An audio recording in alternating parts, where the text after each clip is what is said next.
Welcome to Middle Class Matters. Business news in English from Dr. CMA M.V. ALAGESAN on India cracks down on critics of coal by the Washington Post.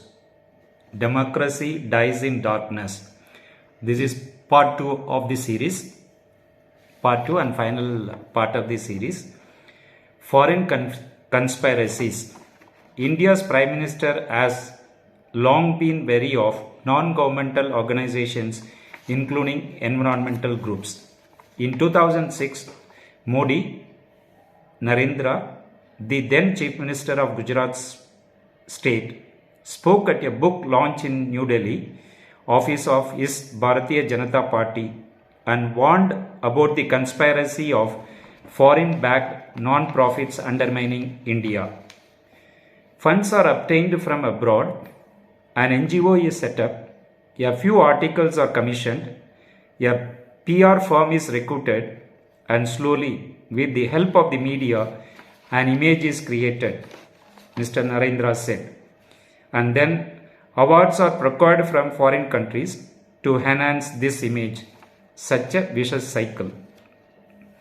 Words from Narendra's widely reported speech were echoed almost verbatim 8 years later in a classified report that India's domestic intelligence agency submitted to Mr. Narendra's administration weeks after it won the 2014 national elections.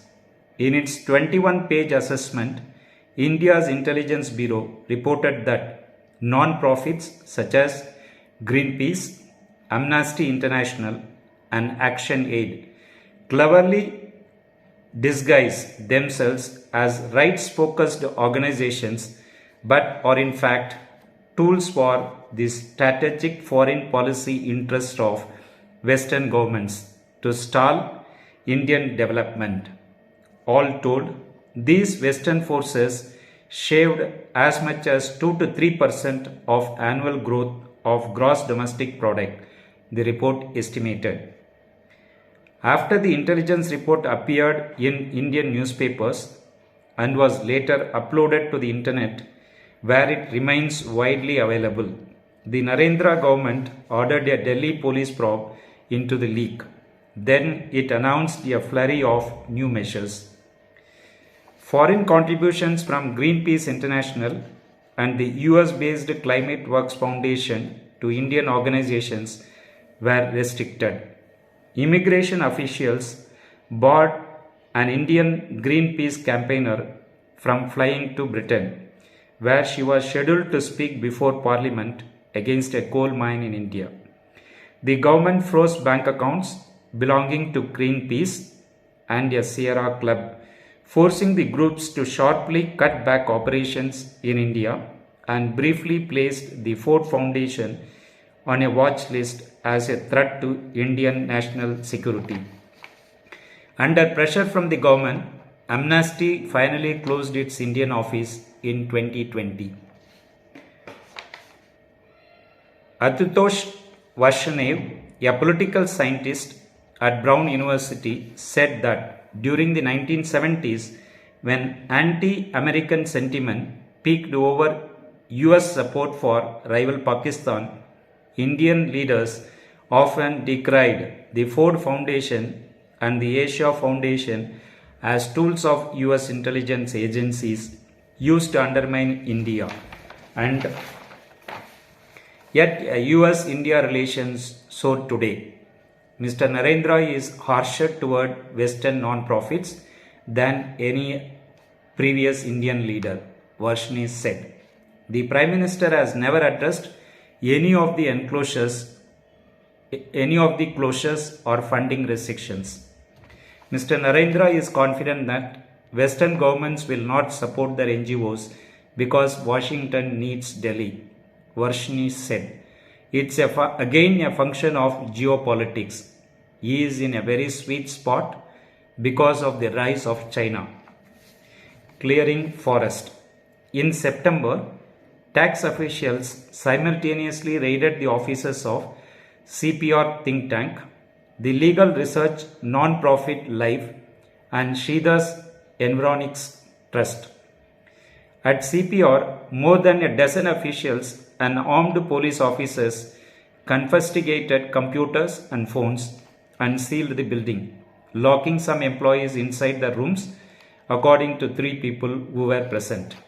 In the ensuing months, documents showed investigators poured through the non-profits emails and phone records and laid out a lengthy array of allegations.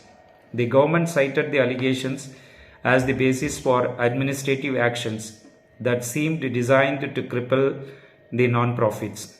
Indian and international activists and scholars say. Environics was accused of using foreign funding, including from Oxfam, to mobilize and agitate labor unions against coal-based industries. Sridhar was also accused of providing information about mining at Hasado to Western activists so they could criticize the Indian government and strengthen the anti-Adani movement. He was involved in campaigning against established industries in India and conspiring against Adani's Goda plant, officials alleged in show cause notice sent to Sridhar. Tax investigators accused Ritvik Datta, a co-founder of Life, of using money from US foundations to stall coal projects in Indian courts. Citing Datta's confiscated emails, officials highlighted in a document laying out their allegations how Datta provided American environmental lawyers with a list of more than 20 coal projects in India. Adani Group was involved in just 2 of the projects, but officials repeatedly named the conglomerate and accused Datta of planning to hurt the activities of Adani and the interest of nation. CPR was accused of improperly obstructing Adani's Asado mine by giving directions to protest leaders. The think tank's correspondence with investigators shows authorities alleged that researchers affiliated with the think tank were using US funding for litigation, something that is outlawed in India. All 3 organizations have denied breaking any laws. Environics disputed that it used foreign contributions to mobilize protesters, while CPR said the think tank has never funded any protest and engaged only in environmental research, including the funding of research by Shukla. Life said that it has never participated in litigation and that its lawyers argued against the mine in their personal capacities. Datta, the Life co-founder, declined to comment. Oxfam India said it will continue to work in the public interest and national interest. Oxfam India believes this is our constitutional duty as an organization, irrespective of obstacles and hurdles in the path. Within weeks of September 7 raids, opposition to Hasado mine began to falter. On September 26, lawyers at Life withdrew from the lawsuit, citing unspecified personal reasons, according to the letter they sent to their client, Sant Kumar Netham, an indigenous tribal leader in the Hasado forest. The same day, the lawyers withdrew. Forest Department officials began to clear 106 acres of Hasado forest for a huge expansion of the Adani mine, known as Phase 2. As logging crews felled trees, police confined residents to their homes, said Shukla, the local anti-mining activist. Shukla was out of the town after being summoned to the capital by tax investigators, and desperate villagers were unable to reach him. There is no doubt about this being part of a conspiracy to cut trees while I was in Delhi, Shukla said. If I was present here that day, I would have protested. In October, officials paused logging at the Phase 2 site pending a hearing in the Supreme Court. If the project proceeds, an additional 2,700 acres of the Hasado forest is expected to be felled for mining. Early this year, Indian authorities froze the foreign currency bank accounts of Life, CPR and Environics, crippling the organizations which derive 75 to 80% of their budgets from overseas donations. at life, Datta laid off 6 of 8 staff members, an employee said. Sridhar said Environics has also struggled to pay salaries. Starved of funding, CPR, which had 200 employees at its peak, is likely to sharply downsize or shut down completely, according to 7 current and former employees who spoke on condition of anonymity about a politically sensitive issue. The government actions against the think tank, which publishes on a range of topics, including energy and public health, stunned the international community of researchers studying India. This sanction is clearly aimed at undermining a leading research institution and jeopardizing its existence. More than 100 international academics wrote in an open letter to the government in March.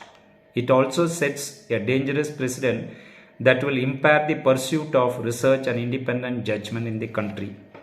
The repercussions of the government clampdown reach beyond the organizations involved, said EAS Sarma, a former Indian Energy Secretary, to say that people should not approach the judiciary and delay projects runs counter to principles that are central to a democratic system, he said. This is the concluding portion of the Washington Post article on the various activities. Say the development requires certain unpleasant things, that is deforestation, but it should be done at the minimum dislocation of people who are living there, and the local people should be compensated, their livelihood should be taken care, and their interest should be taken care. In the interest of development, we cannot spoil the lives of the tribals who are the owners of those land. They should be taken care properly, and if it is government is doing this work, coal mining, it is good, because ultimately the government will take care of the interest of the tribals also. They can be employed in the coal mines at various levels, they can be compensated properly. If it is private, definitely the profit will drive them, so that every penny they save, every rupee which they save will add to their profit for further expansion, and it will not be in the interest of the local people. And I have nothing to say in this. This is what has been published. Please like the video, subscribe to the channel, give your comments, and thanks for watching.